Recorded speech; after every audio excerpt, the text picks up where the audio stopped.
Yes, आज का ये शानदार वीडियो मैं नॉस्ट्रो के ऊपर बना रहा हूं कि नॉस्ट्रो या वॉस्ट्रो कैसे काम करता है। तो ये आपको एंड तक देखना है। तो चलो, कुछ सवाल भी है, ये थोड़ा सा इनसाइट बहुत ज्यादा जरूरी है हर एक प्रोसेस में। जैसे ट्रेड सेटलमेंट हुआ, फंड अकाउंटिंग हुआ, इन्वेस्टमेंट बैंक्स या फिर रिटेल बैंकिंग में भी नॉस्ट्रो वॉस्ट्रो होता है। रिकॉन भी कैसे काम करता है, या फिर एक तो पहले यही समझते हैं कि नॉस्ट्रो वॉस्ट्रो है क्या और वो क्यों पिक्चर में आता है हर एक बिजनेस लाइन में। राइट, तो इसको जानने के लिए वीडियो तुम्हें एंड तक देखनी पड़ेगी। बट बने रहिए और लाइक करना और शेयर करना मत भूलिए, क्योंकि जितना आप लाइक और शेयर करोगे उतना ही मैं और ज्यादा कंटेंट आपके लिए बनाऊंगा। चलो, सवाल लेता हूं मैं। पहले स्टूडेंट्स का एक सवाल है, ठीक है? तो अपन देखते हैं कि यहाँ पे कैसे नॉस्ट्रो काम करता है। तो चलो, यहाँ पे देखो, मान लीजिए कि एक ऐसा कस्टमर है कि जो इंडिया में है, इंडिया में रहता है, जिसकी करेंसी यानी कि जिसका चलन बाय एंड सेल करने का, चाहे वो इन्वेस्टमेंट करना चाहता हो या फिर बाय एंड सेल करना चाहता हो, कुछ भी करना चाहता हो, या फिर पैसा भेजना चाहता होगा कि अपने देश से दूसरे देश में, राइट? तो उसकी करेंसी कौन सी है? आईएनआर। अब देखो, अगर इसको आईएनआर में कुछ खरीदना है या फिर पैसे भेजने हैं तो वो एचडीएफसी के पास जाएगा, राइट? या फिर अगर ये मान लीजिए कि आपको इस बंदे को पैसे भेजना है, ये ए है एंड ये बी है। बी पैसे भेजना चाहता है ए को। अगर पैसे भेजना है तो ये डायरेक्टली पैसे ऐसे भेज सकता है, बट इसकी करेंसी यूएसडी होने के नाते ये आईएनआर में पैसे ले नहीं सकता। क्यों?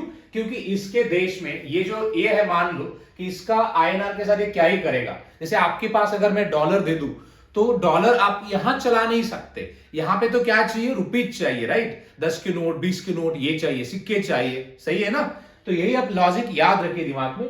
देखो, दो देशों के बीच करार होते हैं या फिर दो लोग जो अलग अलग कंट्रीज में रहते हैं उनके बीच कुछ ट्रांजैक्शंस होता है और इनको पैसा देना है। अभी मान लीजिए ये आईएनआर पे करना चाहता है एंड ये रिसीव करना चाहता है। तो ये जब पे एंड रिसीव का लॉजिक जब तक आपको नहीं समझेगा तब तक आप चीजें नहीं समझ सकते। ये रिसीव करना चाहता है, ये पे करना चाहता है। अब पे कितना करना चाहता है वो भी समझिए। मान के चलिए ये अपना 10,000 आईएनआर पे करना चाहता है, बट ये डायरेक्टली आईएनआर तो पे नहीं कर सकता। ये डायरेक्टली 10,000 आईएनआर अगर पे करना चाहता है तो उसमें सबसे बड़ी बात यह है कि इसको पहले अपने को यूएसडी का रेट निकालना पड़ेगा। क्यों? क्योंकि ये यूएसडी मांगेगा। मान के चलिए कि 80 रुपए का रेट मार्केट में यूएसडी का। अभी अगर मैं 80 रुपए निकाल दूं तो कितना हो जाएगा? 100 डिवाइडेड बाय 80, 800। कितना होगा? कैलकुलेट, जरा कैलकुलेट दो क्विकली। 10,000 डिवाइडेड बाय 800, 80 यूएसडी कर दो, निकलेगा यूएसडी रेट निकलेगा कितना? 100, 125। 10,000 divided by 80, let me quickly do it. 10,000 divided by 80, so 125 USD. तो इसका मतलब ये है कि ये भाई साहब जो है, इसको इतना यूएसडी चाहिए। अब सवाल देखो, ये भाई साहब तो 10,000 रुपीज भेजने के लिए रेडी है, लेकिन ये बोल रहा है कि मुझे 125 बस यूएसडी दे दो भाई आप। अब तो दिक्कत है ना यहाँ पे कि इसको यूएसडी में कैसे देगा, क्योंकि ये तो सिर्फ आईएनआर में दे सकता है पैसा। क्यों? क्योंकि इसके पास जो भी अकाउंट्स है, मान लो इसके पास एचडीएफसी का अकाउंट है, बट वो एचडीएफसी का अकाउंट तो आईएनआर के लिए बना है, राइट? एचडीएफसी का अकाउंट तो आईएनआर के लिए बना हुआ है, तो ये कैसे भेजेगा? तो भेज नहीं सकता। दूसरा, ये भाई साहब के पास मान लो जेपी मॉर्गन एक बड़ी बैंक है, जेपी मॉर्गन का अकाउंट है, लेकिन इस भाई साहब के पास, ए के पास जो अकाउंट है यूएसडी का है। इस कॉन्फ्लिक्ट को कैसे रिजॉल्व करें, जरा सोचिए। ये इसको पैसा आईएनआर में ही चाहिए, इसको पैसा अपना जो भेजना है वो आईएनआर में भेजेगा, लेकिन इसको जो पैसा यूएसडी में चाहिए। अब देखो, अब आता है बैंक का रोल। जितने भी बड़े बड़े बैंक्स है दुनिया के, ये बड़े बड़े बैंक्स का रोल बहुत ज्यादा इंपॉर्टेंट है क्रॉस बॉर्डर पेमेंट ट्रांजैक्शंस के लिए। विद इन, अगर अपने कंट्री की बात हो तो कोई भी बैंक मैनेज कर लेगा, लेकिन अगर किसी बैंक को एक देश से दूसरे बैंक में पैसा सेटल करवाना है तो नॉस्ट्रो एंड वॉस्ट्रो पिक्चर में आता है। अब जाके आपके नॉस्ट्रो एंड वॉस्ट्रो की एंट्री होगी। कैसे होगी मैं तुम्हें बताता हूं। आप देखो एचडीएफसी का जो कस्टमर है, यानी कि एचडीएफसी का ये कस्टमर है जिसको हम बी कहते हैं, ये वाला कस्टमर अपना पैसा जो कस्टमर यानी कि ये वाला पर्सन यूएस में है उसको भेजना चाहता है, अगर ये फैसिलिटी एचडीएफसी उपलब्ध करा के नहीं देता है तो मे भी ये बोल देगा कि नहीं भाई देखो मैं आपके साथ अकाउंट रख नहीं सकता, क्योंकि उनका बैंक का बिजनेस है, राइट। अगर ये उनका बिजनेस है तो ये समझना जरूरी है कि ये क्या करेगा, जितने भी इंटरनेशनल बैंक्स है जो अलग अलग करेंसीज के लिए काम करते हैं, जैसे बार्कलेज मान लो यूरो के लिए काम करता है, क्यों, क्योंकि यूरोपियन बैंक है। जैसे मान लो जेपी मॉर्गन यूएस की बैंक है जो यूएसडी के लिए काम करता है। जैसे बीएनपी पारिबास फ्रांस की सबसे बड़ी बैंक है कि जो फ्रांस करेंसीज के लिए काम करती है। तो ऐसे दुनिया के जितने भी बड़े बड़े बैंक्स होते हैं, तो बैंक क्या करेगा, अपने कस्टमर्स, मान लो अभी एचडीएफसी की मैं बात करता हूं, एचडीएफसी के कस्टमर्स यूएस में है, यूके में है, यूरोप में है, फ्रांस में है, जर्मनी में है, अलग अलग कंट्रीज में बैठे हुए हैं। तो जितने भी कस्टमर्स अलग अलग कंट्रीज में बैठे हुए, बैंक अपनी ब्रांच जाके नहीं खोलेगा। क्यों नहीं खोलेगा, अगर वो खोलता है तो वहां के लोग हायर करने पड़ेंगे, लाइसेंस लेने पड़ेंगे, पैसा पे करना पड़ेगा, it's a huge cost. Why will I do this, ये बेवकूफी भरा कदम होगा, इसलिए बैंक वो नहीं करता है। दूसरा, बैंक के लिए इंपॉर्टेंट ये भी होता है कि अगर बैंक वो फैसिलिटी नहीं देगा कि जो बंदा पैसा ट्रांसफर करे घर बैठे बैठे, तो वो कस्टमर उस बैंक के पास नहीं रहेगा। तो दो दिक्कतें हैं। तो इसका रेजोल्यूशन जो है मैं अभी देने जा रहा हूं, वो रेजोल्यूशन ये है कि बैंक क्या करेगा, भैया बोलेगा इसको कि सुनो जेपी वालों, हमें एक अकाउंट ओपन करने दो। तो यहां पे बैंक अकाउंट ओपन करेगा यूएसडी करेंसी के लिए, यानी कि बैंक अकाउंट ओपन करेगा, ठीक है। यानी कि एचडीएफसी बैंक जेपीएम के अंडर यूएसडी के लिए खुद का अकाउंट ओपन करेगा, ठीक है। अब जाके दूसरी बात समझते हैं, अगर मान लो कि अगर ये भाई साहब बोल रहे हैं कि मेरा यूएसडी वाला अकाउंट ओपन करो, तो जेपी मॉर्गन को भी तो अपना अकाउंट ओपन करना पड़ेगा। अब जेपी मॉर्गन क्या करेगा, जेपी मॉर्गन अकाउंट ओपन करेगा किसके लिए, आईएनआर के लिए, राइट। जेपी मॉर्गन अपना अकाउंट इसके साथ आईएनआर के लिए ओपन करेगा, क्योंकि यही तो है। अभी ये बैंक के लिए देखो दो अलग अलग अकाउंट है, मान लो ये आईएनआर के लिए जो अकाउंट ओपन हुआ है 1 to 3 है, यूएसडी के लिए अकाउंट ओपन हुआ है 1 to 4 है। अब देखो इसमें इंटरेस्टिंग बात ये देखो, एचडीएफसी के लिए ये जो अकाउंट है, ये जो अकाउंट है ये वॉस्ट्रो हो जाता है। एचडीएफसी के लिए ये जो अकाउंट है, आईएनआर का जो अकाउंट है जो कि जेपी मॉर्गन के साथ होगा, ये वॉस्ट्रो हो जाता है। एंड वही अकाउंट एचडीएफसी के लिए जो यूएसडी करेंसी के लिए खोला हुआ है ना, वो अकाउंट हो जाता है नॉस्ट्रो। अब ये वॉस्ट्रो नॉस्ट्रो क्या है, जरा गूगल भी करिए ना, करिए और कमेंट में मुझे बताइए। मैं नेक्स्ट सेशन में डेफिनेटली इसके ऊपर वीडियो बनाऊंगा, what is nostro, what is Vostro, I will give a hint. अब देखो एचडीएफसी अपना यूएसडी वाला पैसा एक कस्टमर को, मतलब यानी कि जो यूएस में कस्टमर है उसको ट्रांसफर करने के लिए अपना यूएसडी का अकाउंट जेपी मॉर्गन के साथ ओपन कर रहा है, उसको कहते हैं नॉस्ट्रो अकाउंट। वही एचडीएफसी अपना अकाउंट यानी कि अपने अंडर अपने करेंसी के लिए, डोमेस्टिक करेंसी आईएनआर है, आईएनआर के लिए अकाउंट ओपन कर रहा है इंस्टीट्यूशंस के नाम से जेपी मॉर्गन के लिए, वो है वॉस्ट्रो अकाउंट। अब बात यहीं तक खत्म नहीं हुई, आगे चलते हैं, अब आगे भी जाते हैं। अब देखो जैसे ही कस्टमर क्या करेगा, अपने पैसे डिपॉजिट करेगा, जितने भी पैसे डिपॉजिट करना है वो, मान लो कस्टमर ने इतना पैसा डिपॉजिट किया, ये आईएनआर है, ऑलराइट।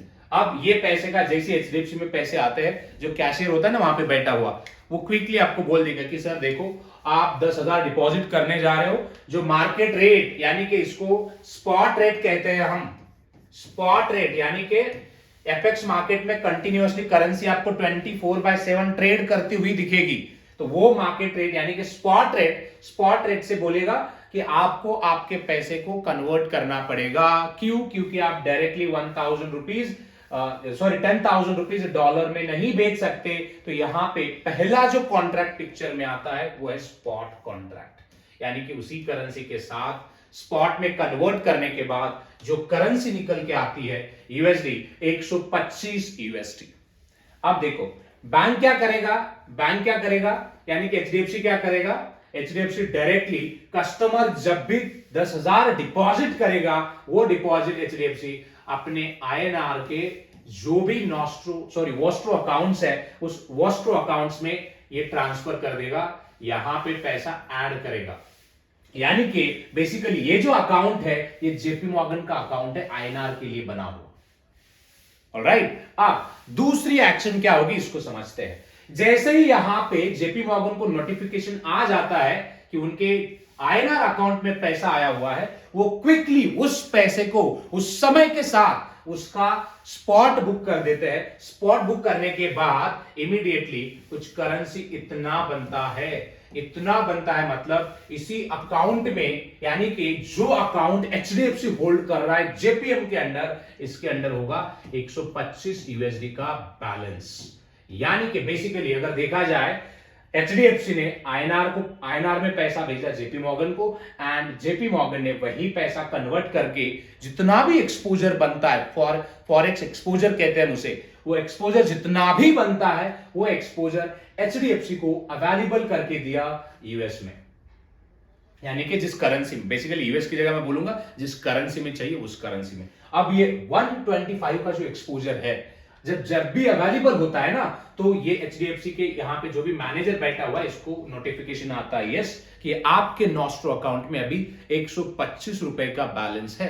तभी एक स्विफ्ट जनरेट करते ही ऑर्डर भेज देते हैं। ऑर्डर यानी कि अभी नोटिस भेजनी पड़ेगी ना, क्योंकि अल्टीमेटली ये पैसा इस भाई साहब को जाना है। जेपी मॉर्गन को डायरेक्टली पैसा पे नहीं करेगा ना, इसको क्यों नहीं करेगा, क्योंकि सिर्फ जेपी मॉर्गन अपने नॉस्ट्रो अकाउंट में उसको बैलेंस कन्वर्ट करके देगा।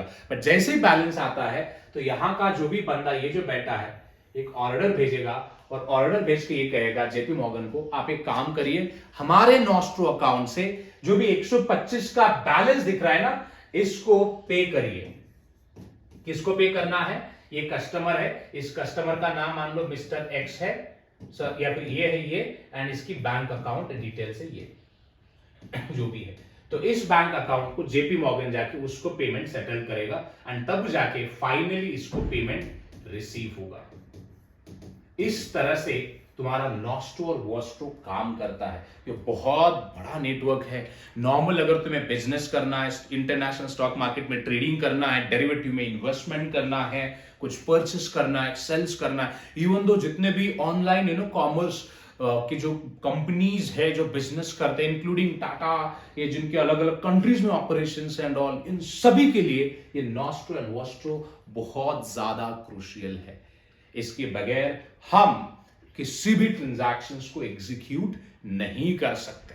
तो इसमें जो महत्वपूर्ण रोल होता है बैंक्स का, जो इंडियन मार्केट के लिए सर्विस देती है, दूसरा होता है इंटरनेशनल यानी कि यूएस मार्केट में जो बैंक सर्विस दे रही है वो जेपी मॉर्गन उसका, क्योंकि वही तो बैंक्स है कि जो करेंसी को बेसिकली एक्सचेंज करते, अगर आप देखोगे तो एक्सचेंज करके जो भी करंट मार्केट से एक्सचेंज होगा बेसिकली, जिसको हम स्पॉट भी कहते हैं, उस स्पॉट से एक्सचेंज करते हैं, एंड वो करेंसी जो कस्टमर को चाहिए उस कस्टमर को अवेलेबल करा के देते हैं। अब ये सवाल होगा कि सर ये बैंक तो फ्री में करके नहीं देगा, ऑफ कोर्स नहीं देगा। बैंक एक एजेंट के तौर पर काम करता है, जो पैसा एक अकाउंट से, जिसको हम ट्रांसफर एजेंट्स भी कह सकते हैं, ये ट्रांसफर एजेंट्स के तौर पर काम करते हैं, एंड ये अपना ह्यूज पैसा भी चार्ज करते हैं। एंड दिस इज हाउ ये नॉस्ट्रो एंड वॉस्ट्रो यहां पे पिक्चर में आता है। इससे जुड़े कुछ और सवाल भी मैं लेता हूं ताकि आपको दिक्कत ना हो। अब सवाल ये होगा कि क्या एचडीएफसी बैंक, मान के चलिए, क्या एचडीएफसी बैंक मल्टीपल अपने नॉस्ट्रो अकाउंट्स ओपन कर सकता है? मैंने थोड़ी देर पहले कहा कि यस। अगर मान लो इस एचडीएफसी बैंक का कस्टमर यूके में है, तो यूके में कौन सी करेंसी चलती है? यूरो। यूरो के लिए एक नॉस्ट्रो अकाउंट होगा, एक वॉस्ट्रो भी होगा, ठीक है। दूसरा मान लो यहां पे यूएस है, यूएस में कौन सी करेंसी चलती है? यूएसडी। तीसरा और भी ऐसे है, मान लो फ्रांस, एफआरएन करेंसी, फ्रांस। तो ऐसे अलग अलग कंट्रीज है, जितने भी दुनिया में कंट्रीज है उन सभी के लिए अलग अलग एक आपको नॉस्ट्रो बैंक दिखेगा। मान लो यहाँ पे उन्होंने बार्कलेज को रखा है,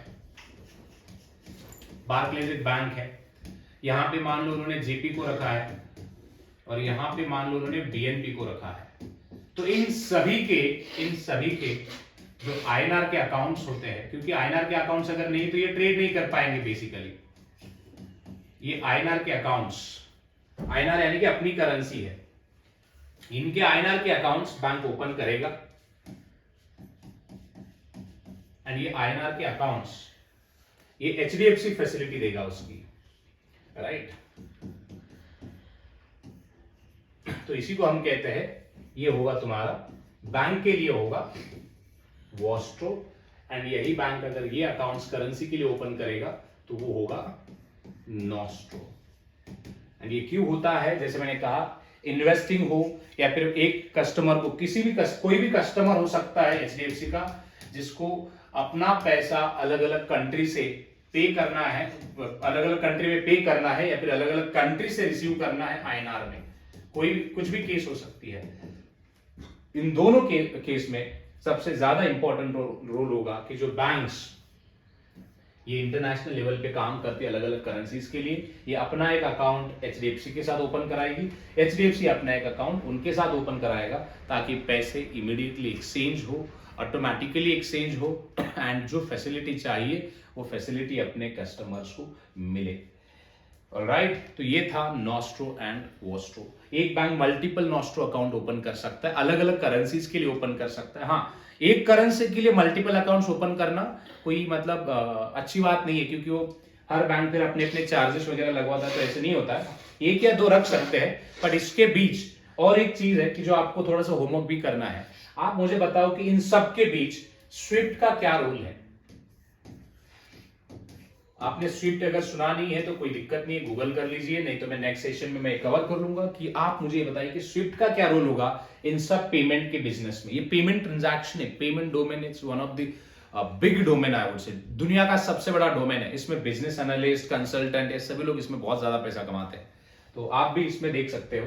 हाँ, लेकिन मैं यही कहूंगा कि अब इसके ऊपर आप थोड़ा सा काम करिए और मुझे ये बताइए कि ऐसे कौन से स्विफ्ट कोड्स है कि जिनका ज्यादा तौर पर यहाँ पर नॉस्ट्रो में अपने को काम आता है, और जिसको रेफर करके अपन पेमेंट्स कंफर्म भी करते हैं, प्रोसेस भी करते हैं, एक्सेप्ट भी करते हैं, पे भी करते हैं। ऑलराइट, तो ये था इसका फ्रेमवर्क। तो अभी मैं एक क्वेश्चन लेता हूँ स्टूडेंट से, तो तुम्हारे जो भी डाउट्स है गॉन।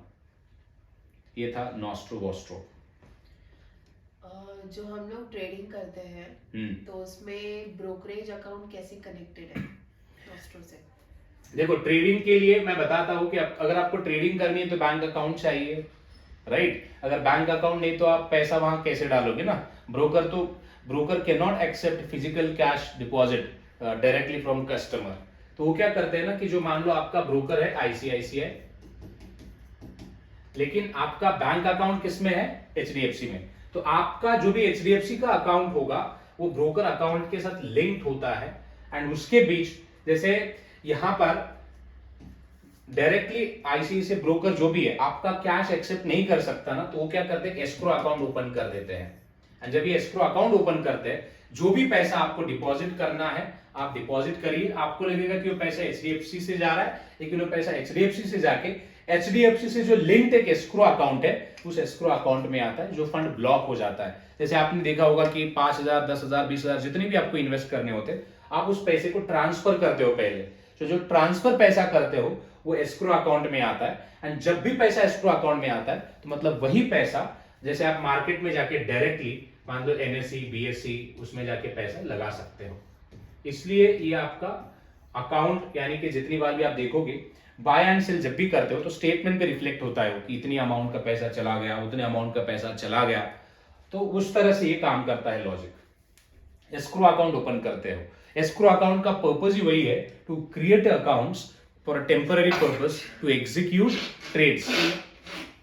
अभी ट्रेड से कुछ भी हो सकते हैं, नॉर्मल कोई ऐसे जरूरी नहीं कि स्टॉक मार्केट का कोई ट्रेड हो, कुछ भी हो सकते हैं वो। Okay, good. दूसरा मेरा क्वेश्चन ये है कि समटाइम्स हमको क्या करना पड़ता है, नॉस्ट्रो अकाउंट से हमारा बैंक अकाउंट फंड करना पड़ता है in case of any deficit और चार्जेस। क्या है रीजन उसका? तो यही है, जैसे अभी मैंने पहले ही कहा कि ये जो बैंक है पैसा फ्री में तो कन्वर्ट करके नहीं देगा ना किसी को, या फिर कभी कभार यहाँ पे मान लो शॉर्ट भी होता है कि जैसे स्पॉट रेट में जो फ्लक्चुएशंस आते हैं बहुत ज्यादा, कि जिस तरह से कस्टमर को पैसा मान लो 125 ही देना है, बट कन्वर्ट करने के बाद पता चला कि इसका रेट है जो बदल गया है। जैसे रेट मान लो इसका 85 हुआ है, तो 85 होने के बाद आपको ये जो $125 चाहिए वो तो नहीं बनेंगे, वो 120 ही होगा। तो बस सामने वाले काउंटर पार्टी को तो स्टिल 125 देना है ना, तो उस केस में फिर $5 की एक्स्ट्रा फंडिंग करनी पड़ेगी कि जो आपको इससे मांगनी पड़ेगी कि भाई एक्स्ट्रा पैसा लगेगा, क्योंकि 125 नहीं हो रहा है। क्यों? क्योंकि स्पॉट रेट चेंज हुआ है, मार्केट का जो एफएक्स रेट है वो चेंज हुआ है, इसके चलते आपको उसका ज्यादा पैसा देना पड़ेगा। नहीं वैसे नहीं, जैसे कि फॉर एग्जांपल उल्टा मैं बोल रही हूँ, नॉस्ट्रो से पैसा बैंक अकाउंट, नॉस्ट्रो से जाए या वोस्ट्रो से जाए, नॉस्ट्रो से जाएगा तो रिवर्स पैसा होता है, क्योंकि एक्स्ट्रा पैसा है तो रिवर्स भी होगा। बैंक अपने पैसे खुद भी मांग सकता है कि मुझे रिवर्स चाहिए।